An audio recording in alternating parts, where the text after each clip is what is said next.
Hola, muy buenas tardes. Mi nombre es Eliana Márquez y vamos a hablar sobre el infanticidio. Principalmente, el infanticidio es considerado un homicidio del recién nacido. Esto debido a que es una práctica que atenta directamente contra el derecho de vida de los niños menores de 1 año, de manera intencionada. En el pasado, según se describe, esta es realizada en culturas muy diferentes en todo el mundo, lo que hoy en día consideramos mayoritariamente un crimen inmoral. En ese momento y aún en nuestra actualidad se sigue practicando. Generalmente era difícil de poder descifrar debido a que muchas veces se disfrazaba con parto donde los niños nacidos nacían muertos, o simplemente en aquellos niños o infantes que no se mantenían registrados en la data de un registro civil. Según la historia, según el infanticidio, según lo describe la antropóloga Laila Giajenson, señala que el infanticidio ha sido practicado en diversas culturas. Sin embargo, en todos los continentes, en todos los niveles, se ha practicado desde los cazadores nómadas hasta nuestros ancestros. Más que una excepción, ha sido una regla. El infanticidio en la mitología, el titán Cronos devoraba a sus propios hijos al momento de nacer porque, según la, la prehistoria, ellos lo que hacían era comérselos para que no se cumpliera la profecía de que serían destronados por sus propios hijos. En la mitología griega, la triste suerte de los enfermos eran que estos eran llevados a un monte llamado Leches, donde eran valorados por el anciano de la tribu, y allí los mismos eran los que decían si se quedaban con sus padres para criarlos o simplemente los mismos eran lanzados a un barranco. Por otro lado, encontramos que los romanos, junto con lo que serían el cristianismo primitivo, los niños regularmente eran sacrificados quemándolos vivos para sus propios dioses. El infanticidio en Asia, pues practicado también en otras regiones del mundo antiguo, en la cultura tradicional china, las niñas eran consideradas menos que los niños porque los niños llevaban lo que sería el legado familiar y las niñas serían una carga familiar en tiempos de pobreza y hambruma. En cultura india tradicional, los padres de unas muchachas estaban obligados a aportar un dote adecuado cuando ellas se casaban. Principalmente en la mayoría de las sociedades actuales, el infanticidio ya no es considerado aceptable, sin embargo, siempre es ilegal. El asesinato del recién nacido aún se practica en algunas regiones del mundo, especialmente en las zonas que son pobres, donde una boca más que alimentar pues sería una carga mayor. Ahora bien, hablando un poco de lo que serían los tipos de infanticidios, encontramos el directo o activo y el indirecto o pasivo. Cuando hablamos de uno directo, se trata de dar la muerte al recién nacido de manera deliberada con ciertas prácticas. Es decir, por ejemplo, cuando un infante presenta deshidratación o falta de alimento o asfixia o algún traumatismo craneal. O el infanticidio indirecto empieza por una mala alimentación al infante o el abandono a la crianza, especialmente cuando el mismo se encuentra enfermo. Por otro lado, encontramos lo que son las causas del infanticidio, que va desde el control de la población, embarazos no deseados y las creencias. El control de la población, pues en muchas sociedades, sobre todo en el pasado, se han utilizado el infanticidio de una manera habitual, sobre todo el infanticidio femenino, por lo que mencioné anteriormente. Las niñas son una carga y el legado de familiar genético pues lo lleva el hombre. Embarazos no deseados es la causa más extensa hoy en día debido a los múltiples factores donde las mujeres o las familias no cuentan con los medios suficientes para poder criar o cuidar a sus hijos. Y en las creencias, sobre todo místico religioso, en lo que es África, cuando un niño nace enfermo, dicen que es castigo divino y lo que hacen es sacrificarlo.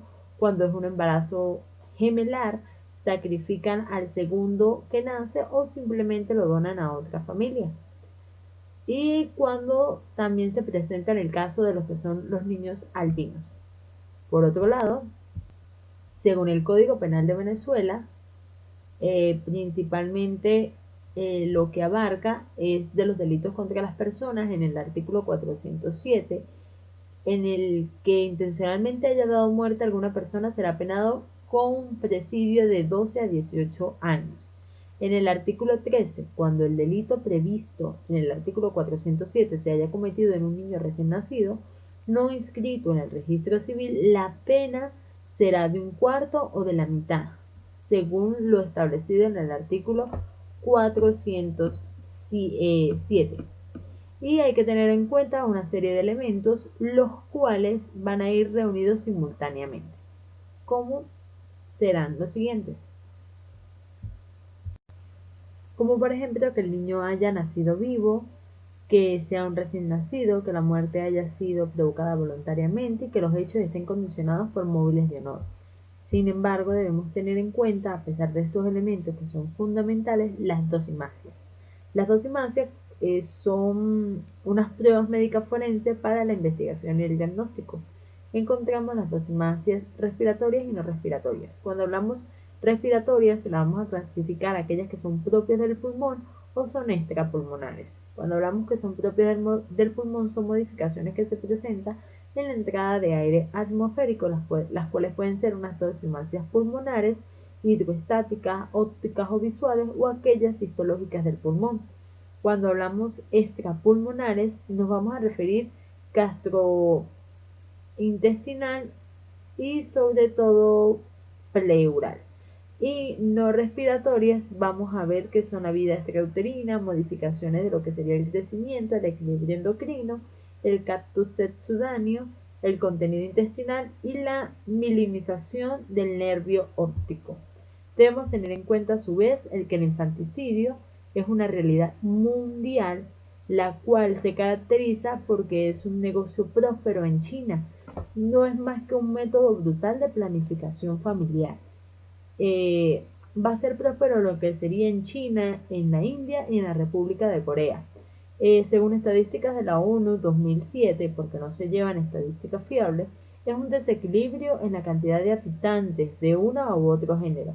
Y en el futuro esta práctica atenta de manera significativa en lo que serían las normas culturales acrónicas e injustas, violando los derechos de toda niña y mujer. Continuando, hablaremos un poco de lo que sería la eutanasia, que es una intervención voluntaria que acelera la muerte de un paciente terminal con la intención de evitar el sufrimiento y el dolor en el ser humano. La eutanasia es acabar con la vida de muchos sufrimientos sin dolor.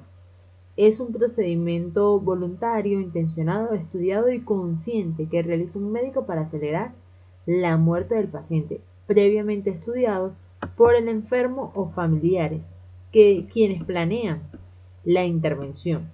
La eutanasia se clasifica principalmente en lo que sería respecto al modo, respecto a la intención y respecto de la voluntad del paciente. Cuando hablamos respecto al modo, principalmente puede ser activa o pasiva. Cuando hablamos activa, se produce cuando es una acción encaminada a lo que provoca la muerte del moribundo, mientras que la pasiva consiste de igualmente como una eutanasia negativa, pero consiste en una omisión del tratamiento que lleva implícito causar la muerte.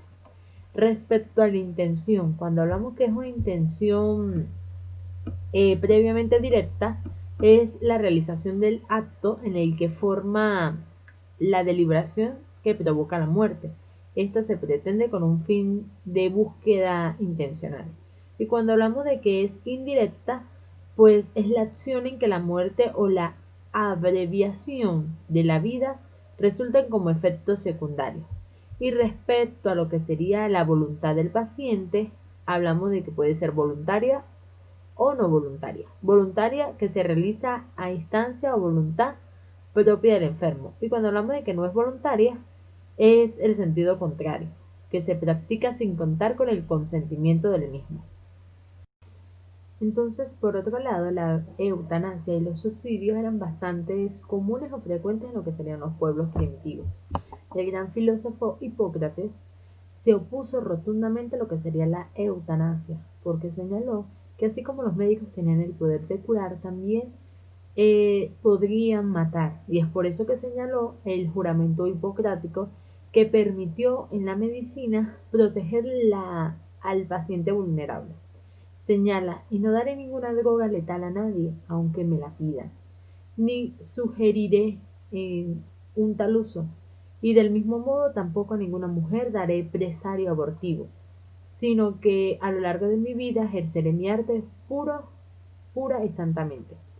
De acuerdo a lo que describe en las categorías de eutanasia, las divide en dos grandes grupos, Groningen y belga, donde según la clasificación de Groningen, de acuerdo a la misma, establece que no puede declararse cargos en contra de médicos que lleven a cabo los procedimientos con la finalización de vida de algún niño que cumpla alguno de los 5 criterios. El diagnóstico y el pronóstico del bebé deben ser ciertos.